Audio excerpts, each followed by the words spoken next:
व्यास मंच पर विराजमान पूजनीय गुरुजनों एवं प्रिय श्रोतागण, सादर प्रणाम। श्री राम कथा के प्रसंग में भरत जी श्री राम को वन से वापस बुलाने के लिए जा रहे हैं। ये देखकर इंद्र व्याकुल हो जाता है कि कहीं भरत के प्रेम में पड़कर राम वापस ना चले जाएं और देवताओं का बना बनाया कार्य ना बिगड़ जाए। वे अपने गुरु बृहस्पति से कहते हैं कि कोई छल कीजिए जिससे भरत असफल हों अपने प्रयास में। तो गुरु बृहस्पति के वचन सुनिए। सत्य संद प्रभु सुर हितकारी, भरत राम आयस अनुसारी। स्वार्थ बिबस बिकल तुम होहु, भरत दोषु नहीं राउर मोहु। सुनि सुर बर सुर गुर बर बानी, भा प्रमोदु मन मिटी गलानी। बरषि प्रसून हर्षि सुर राउ, लगे सराहन भरत सुभाऊ। अब इन चौपाइयों का अर्थ सुने। बृहस्पति जी कहते हैं कि सत्य संद प्रभु श्री रामचंद्र जी सत्य प्रतिज्ञ हैं और सुर हितकारी, देवताओं का हित करने वाले हैं। और भरत राम आयस अनुसारी, और भरत जी राम आयस, राम की आज्ञा के अनुसार चलने वाले हैं। और जैसा मैं पहले कह चुका हूं कि जो राम के भगत होते हैं वो दूसरों के हित में अपना हित और दूसरों के दुख में अपना दुख समझते हैं। तो भरत आपका अकार्य नहीं करेंगे। स्वार्थ विवश, स्वार्थ से विवश होकर विकल तुम हो, तुम व्याकुल हो रहे हो। भरत दोषु नहीं, भरत का कोई दोष नहीं है। भरत तुम्हारा बुरा करने नहीं आए हैं। राउर मोह, राजा ये तुम्हारा मोह है, इंद्र से कहते हैं। सुनी सुरबर, और इस वाणी को सुनकर सुरगुर बर बाणी, देवगुरु बृहस्पति जी की श्रेष्ठ वाणी सुनकर, बर यानी श्रेष्ठ। भा प्रमोदु, प्रमोद हो गया, आनंद हो गया इंद्र के मन में, और मिटी गलानी, और उनकी चिंता यानी ग्लानी मिट गई।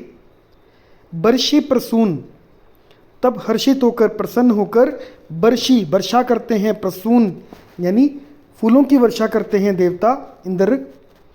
हर्षि सुर राउ, देवताओं के राजा इंद्र फूल बरसाते हैं भरत जी पर।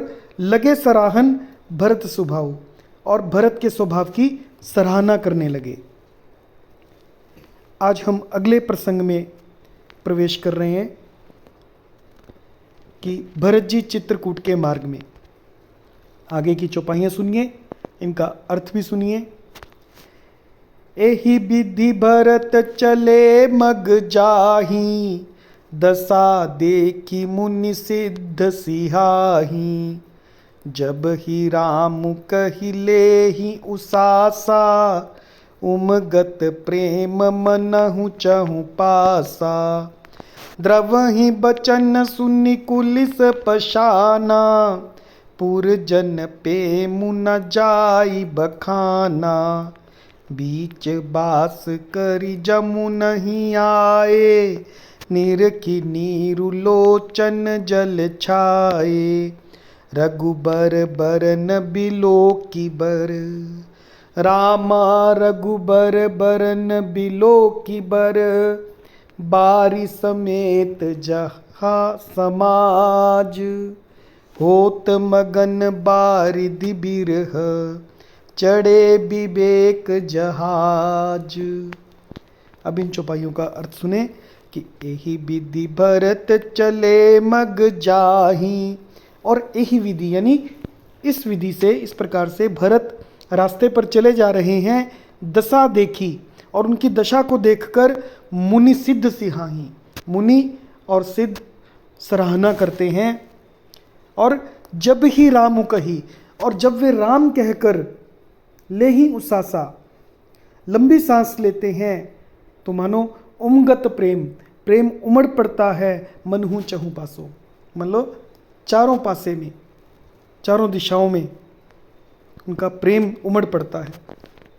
द्रवही बचन सुनी कुलिस पशाना, द्रवही मतलब द्रवित हो जाते हैं, वचन सुनी, भरत जी के वचन सुनकर, कुलिस पशाना, कुलिस यानी वज्र और पत्थर भी पिघल जाते हैं, यानी वज्र हृदय और पत्थर हृदय भी पिघल जाते हैं।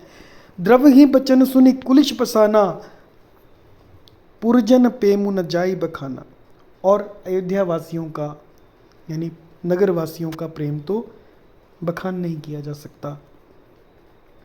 बीच बास करी, और बीच में निवास करके, जमुना ही आए, भरत जी यमुना के तट पर पहुंच गए। निरखी नीरू लोचन जल छाए, और यमुना जी का जल देखकर, नीरू यानी निरखी यानी देखकर, नीरू यानी जल, लोचन जल छाए, आंखों में पानी आ गया। क्या सोच रहे हैं? रघुबर बरन बिलो की बर, श्री रघुनाथ जी के बरन यानी रंग को बिलो की बर, बारी समेत समाज, श्री रघुनाथ जी के श्याम रंग का सुंदर जल देखकर सारे समाज सहित समेत समाज होत मगन बारिधि बिरह। भरत जी प्रेम में विवल हो गए, व्याकुल हो गए। श्री राम जी के विरह रूपी समुद्र में डूबते डूबते विवेक रूपी जहाज पर चढ़ गए। होत मगन बारिधि, बारिधि समुद्र होता है, बिरह चढ़े विवेक जहाज, और विवेक रूपी जहाज पर चढ़ गए, अर्थात यमुना जी का श्याम वर्ण जल देखकर सब लोग श्याम वर्ण के भगवान के प्रेम में विवल हो गए। यमुना जी के जल को देखकर श्री राम जी की याद आ गई और प्रेम में विवल हो गए। तब भरत जी को ये ध्यान आया कि जल्दी चलकर उनके साक्षात दर्शन करने भी हैं।